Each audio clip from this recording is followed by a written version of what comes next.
कहानी की शुरुआत होती है लंदन के एक बहुत ही खतरनाक इलाके में, जहां लोग रोज क्राइम के डर में जी रहे हैं। सालों से वहां एक अजीब सा गुंडा राज चल रहा है। उसी इलाके के एक फ्लैट में हम टॉम को देखते हैं, जो कंप्यूटर पर गेम खेल रहा था। बाहर से अजीबोगरीब डरावनी आवाजें आ रही हैं, तो उसने हेडफोन्स लगा लिए ताकि उसे कुछ सुनाई न दे। अगली सुबह टॉम गली से गुजर रहा था, तभी उसकी मुलाकात डैनी से हुई। डैनी ने उसे MP3 प्लेयर दे दिया जो टॉम ने मांगा था। स्कूल में टॉम का ध्यान पढ़ाई से हटकर लूसी के ऊपर था। वो बहुत समय से लूसी को पसंद करता है। क्लास के बाद लूसी उसके पास आई और बोली कि मुझे थोड़ी साइंस पढ़ा दोगे, केमिस्ट्री में बड़ी दिक्कत हो रही है। लूसी को अचानक अपने सामने देखकर टॉम हक्का बक्का रह गया। तब यूजीन वहाँ आ गया और टॉम को चिढ़ाने लगा कि एक लड़की से ठीक से बात भी नहीं कर सकता तू। लूसी ने गुस्से में उससे कहा कि बकवास बंद करो। फिर उसने वापस टॉम से कहा कि मुझे चार्ली के घर पर मिलना ताकि हम साथ में पढ़ सकें। टॉम मान गया और अपने घर की ओर चल दिया, जहां वो अपनी दादी के साथ रहता है। घर जाकर टॉम अपनी दादी नैन्सी के साथ बैठ गया।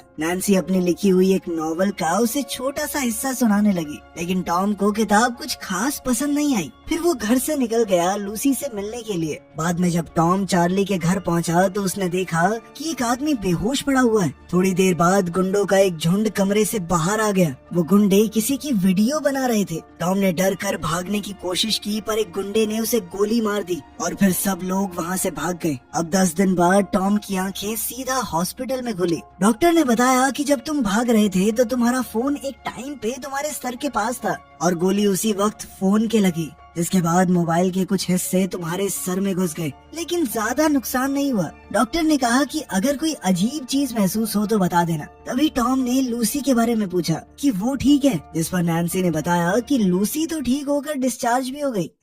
टैक्सी में जाते वक्त ड्राइवर टॉम को अजीब सी तरह से देख रहा था। इस बात से टॉम थोड़ा चिढ़ गया। जब उसने चलते हुए मीटर की तरफ देखा तो कुछ अजीब सा एहसास हुआ। फिर वो दोबारा से बेहोश हो गया और जब होश में आया तो अपने बेड पर पड़ा था। सुबह नैन्सी को टॉम की चोट थोड़ी ठीक लग रही थी। उसने कहा कि बेटा लूसी से भी मिला हो तुम। टॉम कुछ फूल लेकर लूसी के घर गया। लूसी के भाई बेन ने उसे देखा तो अंदर भेज दिया। उन दोनों के बीच बातचीत शुरू हुई और टॉम ने माफी मांगी कि जब वो लोग तुम्हारे ऊपर हमला कर रहे थे तो मैं वहाँ से भाग गया, लेकिन लूसी ने कहा कि कोई भी होता वो यही करता, अकेले निहत्थे तुम क्या ही कर लेते उनका।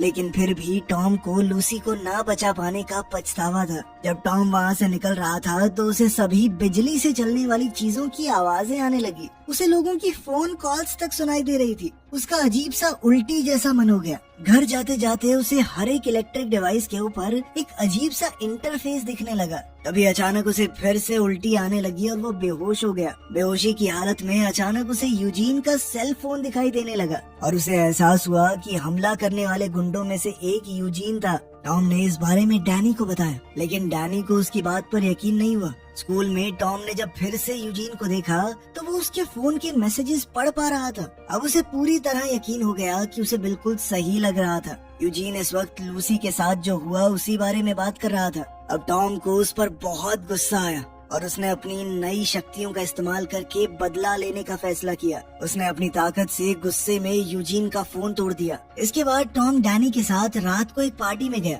पार्टी में वो एक सोफे पर बैठकर सब कुछ देखने लगा। उसने वहाँ बैठे बैठे सबके फोनों में झांक कर देखा और समझ गया कि कौन है जिन्होंने लूसी पर हमला किया था। सब कुछ पता चलने पर टॉम को बहुत ज्यादा गुस्सा आया। वो गुस्से में यूजीन की तरफ बढ़ा। उन दोनों की लड़ाई होने ही वाली थी, लेकिन डैनी ने थोड़ा बीच बचाव किया और फिर टॉम को वहाँ से ले गया। इसके बाद टॉम लूसी से मिलने उसके घर गया। जब दोनों बाहर आपस में बात कर रहे थे तो टॉम ने यूजीन और उसके गुंडों को बास्केटबॉल कोर्ट में जाते देखा। लूसी उन गुंडों को देखकर काफी घबरा गई। अपने दोस्त को इस हालत में देखकर टॉम ने बदला लेने का प्लान बनाया। उसने अपनी दिमागी शक्तियों से यूजीन के फोन पर एक अननोन नंबर से मैसेज किया, जिसमें लिखा था कि मैं तुम्हें सबक सिखाने आ रहा हूँ। टॉम ने अगली सुबह अपने दुश्मनों का पीछा करना शुरू कर दिया। वो लोग एक इलीगल डीलर से मिलने जा रहे थे। उसने पीछे चलते चलते यूजीन के फोन को हैक कर लिया ताकि वो फोन के माइक से उनकी आवाज सुन सके। वहाँ से जाने के बाद भी टॉम ने उन्हें अकेला नहीं छोड़ा। वो जानबूझकर बार बार गुंडों के कमरे में लगी हुई इलेक्ट्रिक चीजें छेड़ने लगता।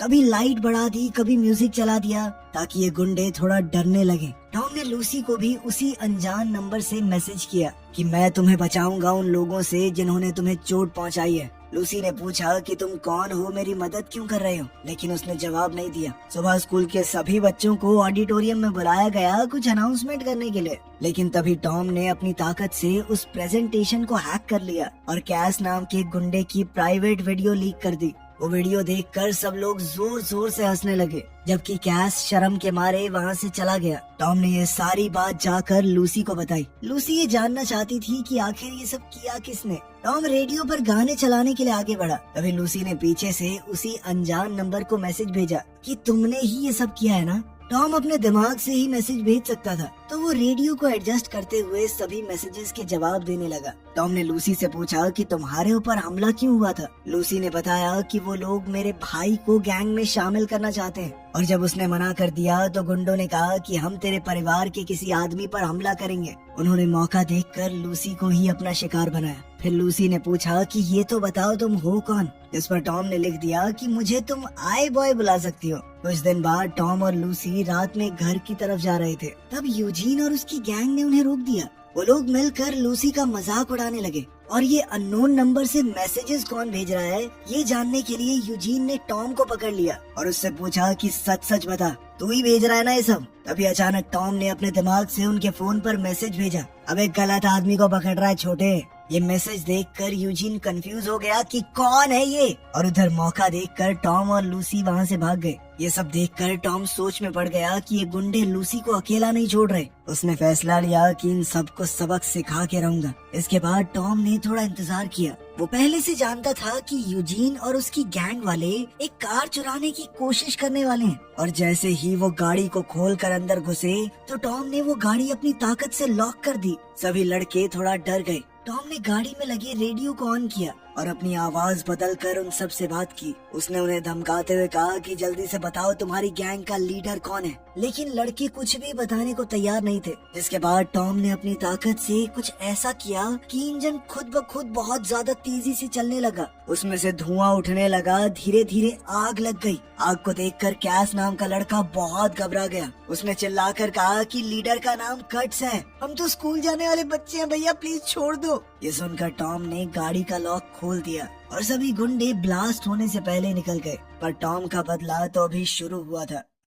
अब टॉम ने अपनी ताकत का इस्तेमाल करके कट्स का पूरा एड्रेस निकाला, लेकिन वो ये नहीं जानता कि उसका खास दोस्त डैनी भी उसी गैंग का मेंबर है। कट्स अपने कुछ साथियों के साथ टीवी देख रहा था। अचानक उसी की गाड़ी की रिकॉर्डिंग आ गई। टॉम ने उसकी गाड़ी खोलकर उसमें पेशाब कर दिया था। ये देखते ही कट्स गुस्से में अपनी गाड़ी की तरफ भागा। गुंडों के फ्लैट से निकलते ही टॉम वहां घुस गया और उसने घर में मौजूद सारे इलेक्ट्रॉनिक डिवाइसेस खराब कर दिए। साथ ही कट्स ने जो ड्रग्स वहां छुपाए हुए थे वो भी वो ले गया। जब कट्स वापस आया तो उसने देखा कि उसका पूरा घर तबाह हो रखा था, और ये देखकर कि उसका माल भी चोरी हो गया है वो बहुत ज्यादा गुस्सा हो गया। उधर लूसी ने टॉम से कहा कि मैं इस हफ्ते से क्लास वापस जाऊंगी, मुझे अब पहले से बेहतर लग रहा है। फिर दोनों आई बॉय के बारे में बात करने लगे जो गैंग्स के ऊपर हमला करके फेमस हो रहा है। टॉम जानना चाहता था कि लूसी इस बारे में क्या सोचती है। लूसी ने कहा कि आई बॉय है तो एक आदमी ही ना, और अगर इस इलाके की हालत बेहतर करनी है तो बहुत ज्यादा करना पड़ेगा। कि छोटे मोटे हमलों से कुछ नहीं होने वाला। ये सुनकर टॉम ने फैसला किया कि वो क्राइम को इस इलाके से खत्म ही कर देगा। वो ये तो जानता ही था कि उसके एरिया में कौन कौन क्रिमिनल है। उसने उन सब के घर में घुसकर वो ड्रग पैकेट्स छुपाने शुरू कर दिए और फिर पुलिस को सटीक खबर दी कि इन जगहों पर रेड मारो, यहाँ पर ड्रग मिलेंगे। जिसके बाद बहुत सारे ड्रग डीलर्स पकड़े गए। ऊपर से उसने इन सब गुंडों के बैंक अकाउंट से भी सारा पैसा निकाल लिया था। साथ ही वो इस सब की वीडियोस इंटरनेट के ऊपर भी अपलोड कर रहा था ताकि आई बॉय के नाम से ये गुंडे डरने लगे। पुलिस की इन रेड्स में यूजीन और उसकी गैंग भी पकड़ी गई और उस इलाके के लोग अब थोड़ा बेहतर महसूस करने लगे। टॉम की ताकत धीरे धीरे काफी बढ़ गई थी। उसका बर्ताव भी थोड़ा बदलने लगा। वो सिर्फ देखने भर से शहर के कई हिस्सों की लाइट को बंद कर सकता था, इतना ताकतवर हो चुका था वो। कुछ दिन बाद हम कट्स को अपने बॉस एलमान से बात करते हुए देखते हैं। एलमान ने उसे धमकाया कि तू कुछ भी बेच नहीं पा रहा है, नुकसान पे नुकसान करवा रहा है मेरा, अगर जल्दी से प्रॉफिट नहीं दिया ना बेटा तो मरेगा तू। टॉम ने अपनी ताकत का इस्तेमाल करके पूरी कॉल सुन ली और गैंग लीडर का नाम भी जान गया। उधर कट्स ये जानना चाहता था कि वो आई बॉय है कौन खबर दे रहा है पुलिस को। उसने अपनी गैंग के लोगों को ऑर्डर दिया कि अपने आस पड़ोस के जितने भी फ्लैट्स हैं उनसे फोन और सारी इलेक्ट्रॉनिक चीजें चुरा लो। अब गैंग वालों ने हर जगह घुस के लूटपाट शुरू कर दी। अगली सुबह टॉम को एहसास हुआ कि लोग इंटरनेट पर उसे गालियां दे रहे हैं कि तुम्हारी वजह से हमें लूटा जा रहा है। उसे समझ आया कि लंदन के लोग इन चोरी और अटैक से बहुत परेशान हो गए हैं और ये सब उसे ढूंढने के लिए तो हो रहा है। यहाँ तक कि उसकी दादी का भी कुछ सामान चुराया गया था। तो टॉम ने फैसला किया कि थोड़े टाइम तक रुक जाता हूँ। कुछ समय बाद जब गुंडों को लगने लगा कि आई बॉय अब उन्हें नहीं देख रहा, उन्होंने फिर से उल्टे पुल्टे काम शुरू कर दिए। अब टॉम दोबारा से हमला करने को तैयार था। टॉम अब थोड़ा चुप रहने लगा था तो नैन्सी को लगा कि कहीं ये किसी गलत काम में तो नहीं पड़ गया। उसने डैनी से बात की कि समझाओ अपने दोस्त को, ध्यान रखो इसका थोड़ा।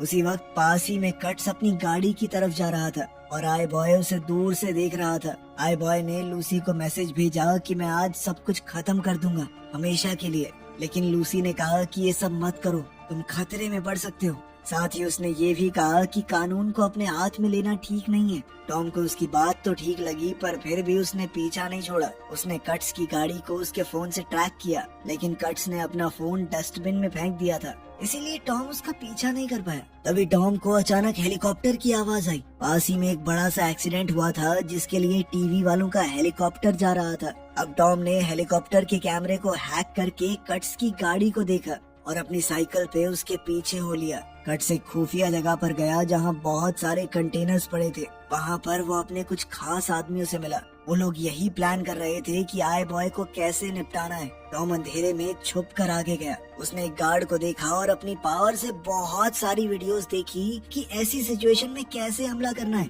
फिर उसने उसी तरीके से हमला करके गार्ड को गिरा दिया। फिर वो ड्रग्स से भरी हुई एक क्रेट तक पहुंच गया और पूरे माल को आग लगा दी ताकि उन ड्रग डीलर्स का और नुकसान हो। पर इससे पहले टॉम वहाँ से निकलने लगता, कट्स और उसकी गैंग अचानक वहाँ आ गई और उसके ऊपर हमला बोल दिया। मार खाते हुए टॉम को लग रहा था कि उसका खेल खत्म, तो उसने बचने के लिए आसपास के इलेक्ट्रॉनिक डिवाइसेस से बहुत ही लो फ्रीक्वेंसी की आवाज निकलवाई, जो कि सभी गुंडों के कानों में बहुत तीखी चुभने लगी। वो दर्द के मारे बेहोश हो गए। कट्स ने गोली चलाने की कोशिश की लेकिन उसका निशाना नहीं लगा। टॉम वहाँ से बचकर भाग गया। टॉम वहाँ से बचकर निकल तो गया लेकिन अभी भी वो काफी जख्मी था। घर जाते वक्त वो एक लैंप पोस्ट से टकरा गया और बेहोश होकर गिर पड़ा। अगली सुबह जब टॉम को होश आया तो वो एक अनजान सी जगह में उठा। उसे ये भी नहीं पता था कि वो वहाँ कैसे पहुँचा। घर पर लूसी बार बार उसे कॉल कर रही थी कि वो साथ में स्कूल जाएंगे, क्योंकि अभी भी उसे अकेले जाने से डर लग रहा था और टॉम ने उससे वादा भी किया था। लेकिन जब टॉम ने फोन उठाया ही नहीं तो वो डरती डराती अकेली चली गई।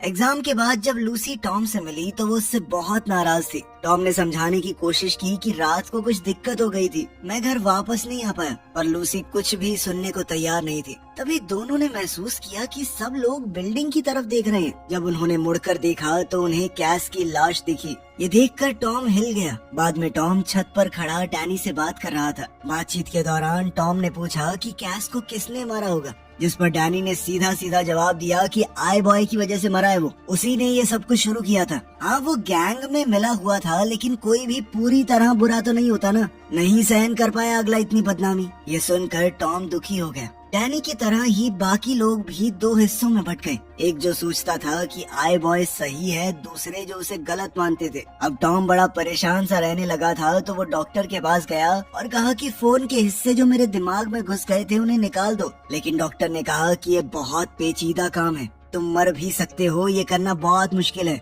ये सुनकर टॉम उदास होकर वहाँ से चला गया। रात को टॉम ने अपने घर के दरवाजे पर किसी के खटखटाने की आवाज सुनी। जब वो देखने गया तो कट्स के आदमी ने उसे पकड़ लिया। उनके साथ गैंग का सबसे बड़ा बॉस एलमान भी आया था। नैन्सी अपने पोते को बचाने के लिए बाहर आई लेकिन कट्स ने उसे जोर से मारकर बेहोश कर दिया और एलमान ने कहा कि दादी को उनके कमरे में ले जाओ। इसके बाद एलमान ने कहा कि मैं जानता हूँ कि तुम ही आई बॉय हो और अब तुम्हारे पास एक ही तरीका है जिंदा रहने का, मेरे साथ मिल जाओ, तुम्हारी जिंदगी बदल दूंगा। जिसके लिए टॉम ने मना कर दिया। ना सुनना एलमान को कुछ खास पसंद नहीं था और उसके गुंडे ने टॉम को नीचे गिरा दिया। फिर एलमान ने टॉम से कहा कि अच्छा एक काम करो, लूसी को ट्रैक करो ना। टॉम ने अपनी ताकत से लूसी को ट्रैक करने की कोशिश की। उसे पता चला कि लूसी को यूजीन और उसकी गैंग ने पकड़ लिया था। एलमान ने अपनी पहुंच का इस्तेमाल करके उन्हें जेल से निकलवा दिया था। टॉम को समझ आ गया कि अगर उसने हाँ नहीं कहा तो लूसी को मार दिया जाएगा। अब टॉम के पास कोई चारा तो था नहीं। साथ ही एलमान ने उसे ये भी बताया कि तुम्हारा दोस्त है ना ये डैनी, इसी ने मुझे सब कुछ बताया है, वो भी इन चंद रुपयों के लिए। साथ ही एलमान ने डैनी को भी पैसे देते हुए सबके सामने जलील किया और फिर नोट देकर कहा कि चल निकल यहाँ से अब। फिर उसने टॉम से कहा कि जैसे तुमने कट्स के अकाउंट से पैसे गायब किए थे वैसे ही तुम पैसे भर भी सकते हो। मेरे अकाउंट को पैसों से भर दो वरना लूसी मरेगी। टॉम ने धीरे धीरे ट्रांसफर तो शुरू कर दिया, लेकिन साथ साथ अपनी पावर से उसने पुलिस को भी फोन लगा दिया, उस फोन से जो लूसी के पास रखा हुआ था। वेयर हाउस में यूजीन और उसके साथियों ने बंदूक तैयार रखी थी। अगर टॉम उनके बॉस की बात नहीं मानता तो वो लूसी को मार देंगे। लूसी उन पर चिल्लाने लगी कि हम साथ खेलते हुए बड़े हुए हैं, इतने गिर चुके हो तुम लोग। यूजीन को उसकी बातों से गुस्सा आने लगा, पर तभी पुलिस वहाँ आ गई। उन लोगों ने फोन तोड़ दिया और जल्दी से लूसी को पकड़ के एक जगह छुप गए। लूसी ने आवाज करने की कोशिश की पर उसका मुंह बंद था, इसीलिए पुलिस उसकी आवाज नहीं सुन पाई। फोन टूटने का एहसास होते ही टॉम के शरीर में हल्का सा झटका लगा। ये देखकर एल्मार को शक हुआ और वो टॉम को लेकर वेयर हाउस की तरफ ही निकल पड़ा। पुलिस से छुपते वक्त यूजीन की बंदूक जमीन पर गिर गई थी। मौका देखकर लूसी ने वो बंदूक उठा ली, लेकिन तब तक पुलिस वहाँ से जा चुकी थी। बंदूक के दम पर उसने तीनों गुंडों को घुटनों पर बैठने को कहा, लेकिन वो उनकी तरह नहीं थी, गोली नहीं चला पाई। वो बाहर निकलने लगी, लेकिन इतने में एल्मार अपने आदमियों के साथ वहाँ आ गया। गुंडों को देखकर वो थोड़ा घबरा गई और यूजीन ने मौके का फायदा उठाकर पीछे से उस पे हमला करके बंदूक छीन ली। ताकि टॉम कुछ कर ना पाए तो एक गुंडे ने टॉम के सर पर बंदूक से वार किया। सब वापस कंट्रोल में आ गए। एल्मान ने टॉम से कहा कि अपना अधूरा काम पूरा करो, पैसे भर दो मेरे अकाउंट में। पर टॉम ने कहा बस बहुत हुआ। उसने अपनी ताकत को सबके फोन्स पर फोकस किया। एल्मान समझ गया कि कुछ गड़बड़ है और उसने अपना फोन दूर फेंक दिया, लेकिन बाकी गुंडों को समय नहीं मिला और जेब में ही उनके फोन फट गए, जिस वजह से वो काफी जख्मी हो गए। इससे यूजीन का भी ध्यान भटक गया और लूसी ने अचानक ही उसके ऊपर हमला कर दिया। इस सब के दौरान एल्मान वहाँ से बाहर भाग गया था। टॉम उसे ढूंढते हुए बाहर गया, लेकिन एल्मान ने एक लोहे की रॉड से पीछे से उस पर हमला कर दिया और उसे बुरी तरह पीटने लगा। टॉम ने फिर से अपनी उस तीखी आवाज वाली ताकत का इस्तेमाल करने की कोशिश की, लेकिन एल्मार ने अपना सर टॉम के सर पर दे मारा, जिसके बाद टॉम बेहोश होकर गिर पड़ा। एल्मान ने रॉड उठाई और उसकी जान लेने ही वाला था, तभी लूसी वहाँ आ गई और हवा में एक गोली चलाई। उसने एल्मार को चीखते हुए चेतावनी दी कि टॉम से दूर रहो वरना गोली मार दूंगी तुम्हें, लेकिन एल्मान उसकी तरफ बढ़ने लगा। लूसी ने देखा कि उसकी बंदूक जाम हो गई है, वो डर गई, लेकिन इससे पहले एल्मान उस तक पहुँच पाता एक गोली चली जो सीधा एल्मान के हाथ पर जा लगी। इससे एल्मान को बहुत गुस्सा आया। उसने लूसी से बंदूक छीनकर उसे मुक्का दे मारा और वो वहीं बेहोश होकर गिर पड़ी। उसी वक्त टॉम होश में आ गया। लूसी को जख्मी देखकर उसका खून खौल उठा। एल्मान ने लोहे की रॉड उठाई और टॉम की तरफ बढ़ा, लेकिन एक जोरदार चीख के साथ टॉम के अंदर से इतनी ताकतवर शक्ति निकली कि उसने एल्मार को एक पल में खत्म कर दिया। इतनी ज्यादा ताकत का इस्तेमाल करके टॉम भी थक गया था और वो वहीं पर बेहोश होकर गिर पड़ा। जब टॉम की आंख खुली तो वो हॉस्पिटल बेड पर अपनी दादी के पास होश में आया। नैन्सी बहुत खुश थी कि टॉम ठीक है। दोनों ने साथ में खाना खाया और घर चले गए। घर के पास टॉम की मुलाकात डैनी से हुई, जिसने उससे माफी मांगी और कहा कि मैंने जो किया बहुत गलत था। उसने कहा कि मुझे ये एल्मान का दिया हुआ पैसा भी नहीं चाहिए हराम की कमाई। लेकिन इस पर टॉम कहने लगा कि मैंने लूसी पर हमला करने वाले सभी गुंडों को पकड़ लिया, पर ये कभी नहीं सोचा कि वहाँ वीडियो कौन बना रहा था। डैनी चुप हो गया और टॉम ने कहा कि सुधर जा भाई, अभी भी वक्त है। आखिर में टॉम और लूसी बिल्डिंग की छत पर मिले। टॉम ने छत पर एक छोटा सा रोमांटिक डिनर अरेंज किया था। दोनों ने एक दूसरे को चूम लिया। वो इस बात से खुश थे कि उन्होंने लंदन के सबसे बड़े क्रिमिनल बॉस को खत्म कर दिया। वीडियो पसंद आई तो लाइक कर देना, चैनल को सब्सक्राइब कर लेना। मिलते हैं अगली वीडियो में।